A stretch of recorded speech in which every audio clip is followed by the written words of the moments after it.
ഹൈമാവതി കൃഷി blog YouTube ചാനലിലേക്ക് സ്വാഗതം. ഇപ്പോൾ കണ്ടോ, നിങ്ങൾ കണ്ടോ എൻ്റെ വീട്ടിൻ്റെ ചുറ്റുവട്ടും കാടും ചപ്പും ഇലകളെല്ലാം അടിഞ്ഞ് കാട് പൊന്തിയിട്ട് ഇങ്ങനെ വൃത്തികേടായിട്ട് കിടക്കുമായിരുന്നു. ഇതിനിപ്പം വൃത്തിയാക്കാൻ മതി. ഞാൻ അങ്ങനെ മുമ്പിലെ ഭാഗത്തുനിന്നേ വൃത്തിയാക്കിയിട്ട് ഇതുവരെ എത്തി കേട്ടോ. ഇതേവരെ ഇത്ര വരെ എത്തി. ഇനി ഒന്ന് കുറച്ച് സമയം നിങ്ങൾക്ക് കാണിച്ചു തരാമെന്ന് വെച്ചിട്ടാണ് ഞാനിപ്പം ഇത് എടുക്കുന്നത്. കാണിച്ചു തരാമല്ലോ, ഞാൻ വൃത്തിയാക്കുന്നത് കാണിച്ചു തരാമല്ലോ, എങ്ങനെയാണ് വൃത്തിയാക്കുന്നതെന്ന് കാണിച്ചു തരാം. നിങ്ങൾ കണ്ടേ, ഇത് കണ്ടോ.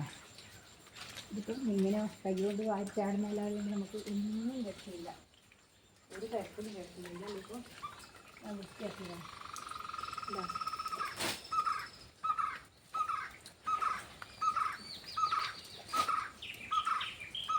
അതിൻ്റെ ചപ്പെല്ലാം ആ ഭാഗത്ത് ഇട്ടിട്ട് ഇന്ന് കൊണ്ടിട്ട് അതുകൊണ്ട് ഒന്നും പോക്കാം. എന്നാലും ഇങ്ങനെയാണ് ഞാൻ അങ്ങനെ ഇങ്ങോട്ട് നിൽക്കുന്നതേക്കും വൃത്തിയാക്കിക്കൊണ്ട് റബ്ബറിൻ്റെ ചപ്പ് കുടിച്ച് അടിഞ്ഞിട്ട് മിച്ചിട്ട് കാടും. പിന്നെ അത് മാത്രമല്ല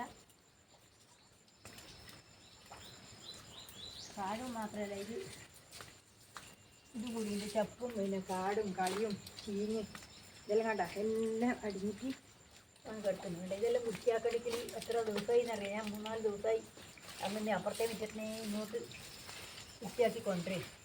ഇങ്ങനെ കൈകൊണ്ട് വൃത്തിയാക്കിയിട്ട് വേണം അടിച്ച് വാരണ്ടിക്കൽ. എന്താ ഇങ്ങനെ കൈകൊണ്ട് വൃത്തിയാക്കിയിട്ട് വേണം. എൻ്റെ മാറ്റിയോട് അടിച്ചാൽ കിട്ടില്ല. ഇത് കണ്ടില്ലേ, ഇങ്ങനെ കൈ കൊണ്ട് ഇങ്ങനെ ചപ്പ് വാരിയിട്ട് വേനിക്കാലാണെങ്കിൽ നമുക്ക് അടിച്ചു കൂട്ടിയാൽ കിട്ടും. ഈ മഴ പെയ്ത് പറ്റി കൊണ്ട് ചപ്പൊന്നും ഒറ്റ കിട്ടില്ല. എന്നിട്ടിങ്ങനെ വൃത്തിയാക്കിയിട്ട് വേണ്ട. ഇതാണ് എൻ്റെ വീട്ടിൻ്റെ അകത്ത് ഇങ്ങനെ ആയിപ്പോയി. അതാണ് എനിക്ക് കഴിയാങ്ങാനുള്ള മറ്റൊരു ദിവസം അടിക്കുന്ന അങ്ങനത്തെ വിഷമം വരില്ല. ഇതിപ്പം അടിച്ചു വരാൻ പറ്റാതെ 2 മാസത്തിലധികമായി ഞാനിങ്ങനെ ഒന്നും എടുക്കാണ്ട് ഇങ്ങനെ ഇട്ടിട്ട്. ഇപ്പം ഇറ്റഴിക്കൊന്നും ആരും വാരാനും, ഒരാളെ ആക്കാൻ വെച്ചാൽ ഇറ്റഴിക്കൊന്നും ആരും വാരാനും വരില്ല, അല്ലെങ്കിൽ ഒരാളെ ആക്കായിരുന്നു. ആളെ ആക്കാന്ന് വെച്ചാൽ ഒരാൾ വരില്ല. അതുകൊണ്ടാണ് ഞാനിപ്പം ഞാൻ തന്നെ ഇങ്ങനെ തിന്നിട്ടുള്ളത്. ഇപ്പം കണ്ടില്ലേ, ഇങ്ങനെയാണ്. ഇതാണ് എൻ്റെ അവസ്ഥ. നമുക്ക് കഴിയാതെ വയ്ക്കുമ്പം ആരും ഉണ്ടാവില്ല. പുറത്തുനിന്ന് ഒരാളോട് വരാൻ വെച്ചാൽ ആരും വരാൻ ആളില്ല. ആളെ കൂലിക്ക് കൂട്ടാന്ന് വെച്ചാൽ തന്നെ ഈ ചെവി വരാൻ ആരും നിൽക്കില്ല. എന്താ ഈ ചപ്പ് വരാൻ ആരും നിൽക്കുക, ഇങ്ങനെ കൈ കൊണ്ട് വാരാൻ നിൽക്കില്ല. അവർക്ക് വയ്ക്കാൻ പറ്റുന്നെങ്കിൽ കത്തിക്കൊണ്ട് അങ്ങനെയല്ലാണ്ട് അവരിങ്ങനത്തൊന്നും ചെയ്യില്ല. അതുകൊണ്ടാണ് ഞാൻ തന്നെ ഇത് നിൽക്കുന്നത്. ഇത് കണ്ടില്ലേ, ഈ കാട് വലിക്കണം. അതിലടുത്ത് ചപ്പ് തേച്ചും വാരിച്ചാടി കണ്ടില്ലേ. ആ കോഴിക്കൂട് അത് പൊരിഞ്ഞ് പോയിപ്പോയി. അതിനെക്കൊണ്ട് ഇനി ഒരു ഉപകാരമില്ല. കോഴിയൊന്നും വേണ്ടാന്ന് വെച്ച്. കോഴിക്കൂട് കുറേ ഉണ്ട്, 2 ഉണ്ട്. 2 ഞാൻ കൊടുത്തു. ചപ്പെല്ലാം വാരിയിട്ട് ഓരോന്നിൻ്റെ മണ്ടക്ക് വാരിയിട്ടാൽ, ഓരോന്നിൻ്റെ മെരടിന് വാരിയിട്ടാൽ നല്ല വളമാണ്. ഇതിന് വളരെ വേഗം പിടിച്ചോളും. അതിനാണ് ഞാൻ ഇതിങ്ങനെ കഷ്ടപ്പെടുന്നത്. ഇത് കണ്ടില്ലേ, നിങ്ങൾ വിചാരിക്കുക എന്താ വീടെന്താ വൃത്തിയില്ല. ഇന്നലെ ഞാൻ ഒരാളെന്നോട് മുറ്റം ചുറ്റും കാണിക്കുമെന്ന് ചോദിച്ചു. ഞാൻ കാണിച്ചു കൊടുത്തത് എന്നോട് കുറവാണ്, ഒരു വൃത്തിയില്ല. പക്ഷെ ഞാൻ വൃത്തിയില്ലാണ്ടാക്കുന്നവളല്ല. വേലിക്കാലം നല്ല വൃത്തിയാക്കിയിട്ട് എല്ലാവരും പറയാൻ നല്ല വൃത്തിയെന്ന് പറഞ്ഞു. ഇപ്പം എനിക്ക് പറ്റാതെ കൊണ്ടാണ് ഒപ്പോഴും ജീവിച്ചാണല്ല. അങ്ങനെ ഒരു വർത്തമാനം പറയുമ്പോൾ കണക്കന്നെ ഒരു വല്ലാതെ വിഷമായി. പിന്നെ ഞാനെന്തോ എടുത്തു വെച്ചാൽ കുറേശ്ശ എടുക്കാൻ തുടങ്ങി. കുറേശ്ശന അതില്ല, കുഞ്ഞ് വരാനേ ആയിട്ട്.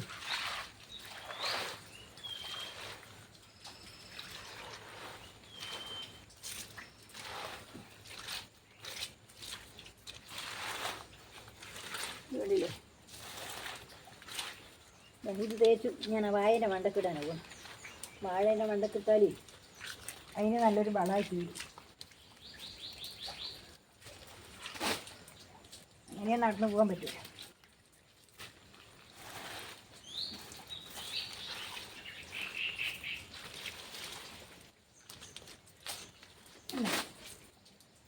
അതിന് മരടിലിട്ടാൽ അതൊരു വളമായി.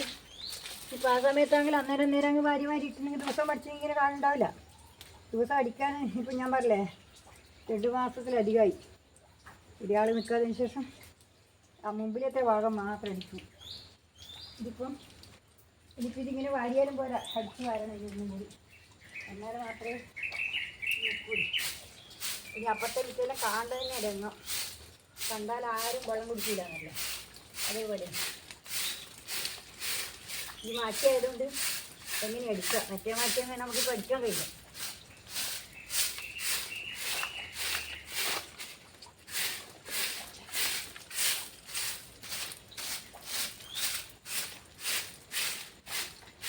ഈ കൊതുക് വരെ ഈ ചപ്പിൻ്റെ അകത്ത് ഈ വെള്ളം കെട്ടി നിൽക്കുമ്പോൾ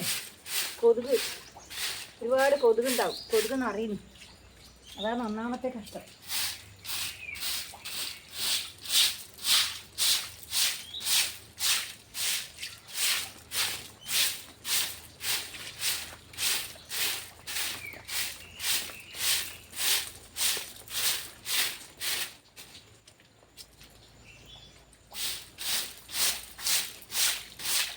ഒരുപാട് ചപ്പുള്ളത് വാരി കഴിഞ്ഞതുകൊണ്ടാണ് ഇപ്പം ഇങ്ങനെ വെള്ളത്തോട് കൈയോടി ഇങ്ങനെ കിട്ടുന്നു.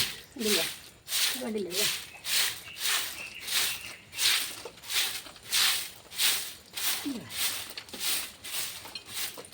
കണ്ടില്ലേ, കണ്ടില്ലേ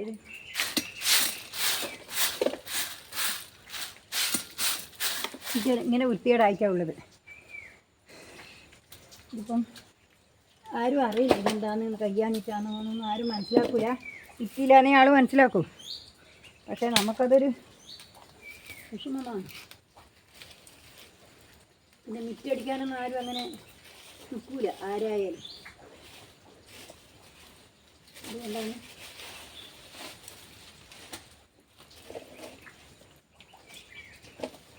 കുറേ ചെരുപ്പ് എന്തെല്ലോ ഉണ്ട് കച്ചറ,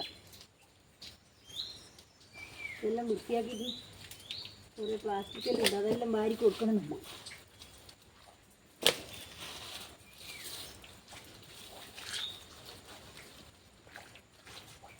ഇല്ലേ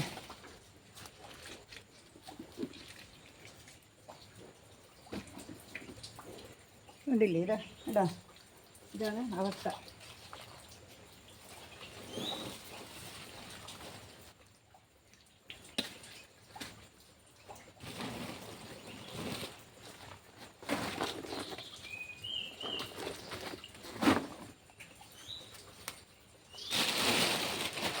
ചിരട്ടയാണ്, റബ്ബർ പാലിൻ്റെ ചിരട്ട, ഇതൊന്നും എടുത്ത് വെച്ചിട്ടില്ല.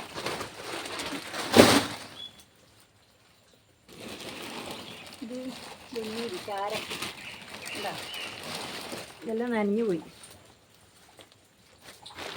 മുമ്പേ കൊടുക്കണ്ടത് എത്തിയിട്ടില്ല.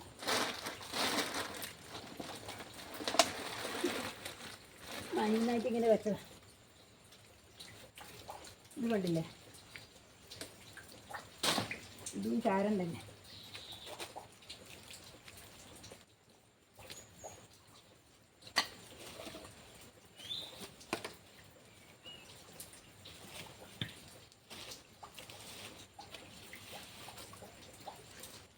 ഇല്ലേ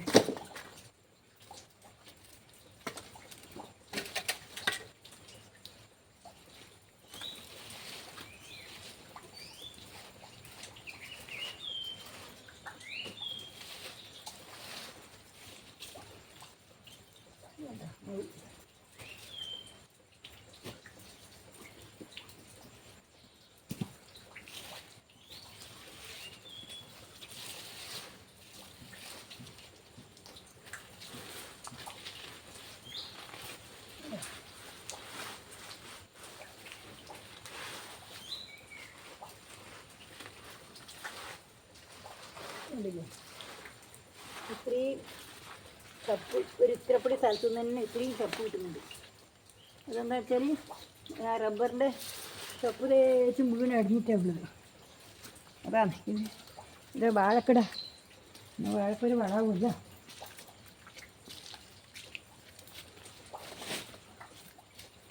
അതാണ് ഇപ്പം കണ്ടില്ലേ, ഇത്രയും കഷ്ടപ്പാടാണ്. ഒരു മാസം നമ്മൾ പണിയെടുക്കാതെ നിന്നാലുണ്ടാകുന്ന വിഷമം വല്ലണ്ടായി അതില്ല.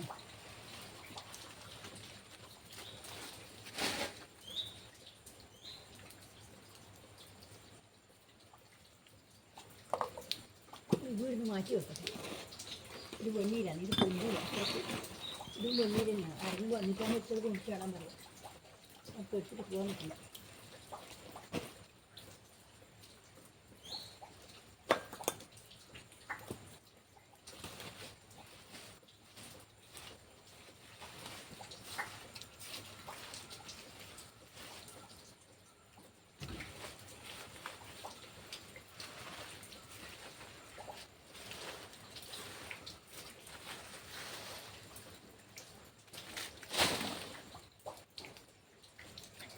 ഇത് കണ്ട, ഇത് കൊടുക്കിയാണ്. ഇത് കണ്ടില്ലേ, ഇനി ഞാൻ വൃത്തിയാക്കി എടുത്തുനിന്ന് ഇതാ ആടിന് ഇങ്ങോട്ട്. ഇതിപ്പോൾ ഇന്ന് വൃത്തിയാക്കിയ സ്ഥലമാണ്, കണ്ടില്ലേ. ഇത് ഇങ്ങോട്ട് വൃത്തിയാക്കി. ഇതിപ്പോൾ ഇന്നലെ വരെ ഈഴത്തും വരെ ഇന്നലെ വൃത്തിയാക്കി. കണ്ടില്ലേ, ഇതാ ഇതാ ഇതിപ്പോൾ കണ്ടില്ലേ. ഇത് കണ്ട, ഇത് ഞാൻ ഇന്നലെ വൃത്തിയാക്കിയത്. എൻ്റെ വീട് കാണാൻ പറ്റുന്നില്ലായിരുന്നു അത്രയ്ക്ക്. ഇനിയിപ്പോൾ പോർച്ചും വൃത്തിയാക്കണം. അതെല്ലാം എടുത്ത് മാറ്റിയിട്ട് വേണം പോർച്ച് അടിച്ച് വൃത്തിയാക്കാൻ വേണ്ടിയിട്ട്. കണ്ട, ഇത്ര വരെ മുറ്റം മാത്രമേ വൃത്തിയാക്കില്ല. മറ്റു വീടൊന്നും കയറിക്കൂടാ. ഇതൊന്നും ഒരാൾക്ക് കാണാൻ പറ്റാത്തൊരവസ്ഥയായിപ്പോയി. ഇനി ഇപ്പം കണ്ടില്ലേ, ഇപ്പം ഞാൻ ഇത്രയും കാടും പുല്ലും. അപ്പുറത്തെ കാട് കണ്ടില്ലേ, അതേപോലെയായിരുന്നു എൻ്റെ മിറ്റം. അതെങ്ങനെയാണെന്ന് അപ്പുറം കാണുന്നില്ലേ, അതേപോലെയുള്ളൂ. ഇനിയിപ്പോൾ അതും ഇത് കഴിഞ്ഞിട്ട് വേണം അതും കുറേശ്ശെ വൃത്തിയാക്കാൻ. കണ്ടില്ലേ, ഇതിങ്ങനെ ഞാൻ വൃത്തിയാക്കി വെച്ചു. അപ്പോൾ നിങ്ങൾ കണ്ടില്ലേ, ഇതേപോലെ. ഇപ്പോൾ ഈ കാടെങ്ങനെയാണ് ഉള്ളത്, അതുപോലെയായിരുന്നു ഈ മിറ്റവും, ഇതേപോലെ. പിന്നെ ഞാൻ ഇതെല്ലാം കുറേ അങ്ങ് മേലോട്ട് മാറ്റി വെച്ച് എല്ലാം അടുപ്പിച്ച് വെച്ചിട്ടാണ് ഇതിപ്പോൾ ഈ മിറ്റം ഇങ്ങനെ അടിച്ച് വാരിയിട്ട് വൃത്തിയാക്കിയിട്ടുള്ളത്. അടിച്ച് വാരുന്നല്ല, പുല്ല് പറിച്ച് കളഞ്ഞ്, ഒരുപാട് പുല്ല് പറിച്ച് അതെല്ലാം ഞാൻ വാരി അപ്പുറം ഇട്ടതാണ്. ഇപ്പോൾ നിങ്ങൾ കണ്ടില്ലേ. നിങ്ങൾക്ക് എല്ലാവർക്കും വീഡിയോ ഇഷ്ടപ്പെട്ടിട്ടുണ്ടെങ്കിൽ ലൈക്ക് ചെയ്യുക, കമൻറ്റ് ചെയ്യുക. ലൈക്ക് ചെയ്തിട്ടാകുമ്പോൾ അപ്പോൾ ആ ലൈക്ക് അടിക്കുമ്പോൾ താഴെയൊരു ഹൈപ്പ് നട്ട് ഒരു ഓപ്ഷൻ വരും, അതും അടിക്കാത്തവരടിക്കണം. പിന്നെ ലൈക്കും ചെയ്യണം, കമൻറ്റ് ചെയ്യണം, ആർക്കും ഷെയർ ചെയ്ത് കൊടുക്കുക. ഇതെല്ലാം നിങ്ങൾ നിങ്ങൾക്ക് ഇഷ്ടപ്പെട്ടിട്ടുണ്ടെങ്കിൽ സബ് ചെയ്യാത്തവരാണ് സബ് ചെയ്യുക. എല്ലാവരും എൻ്റെ വീഡിയോസ് കാണാൻ എനിക്ക് നിങ്ങളോട് നന്ദിയും കടപ്പാടുണ്ട്. എല്ലാവരോടും ഞാൻ ഹൃദയം നിറഞ്ഞ ആശംസകൾ. നന്ദി, നമസ്കാരം. ഇന്നത്തെ വീഡിയോ ഇത്രയേ ഉള്ളൂ. നാളെ വീണ്ടും ഒരു വീഡിയോ ആയിട്ട് വരുന്നവരെ നന്ദി, നമസ്കാരം.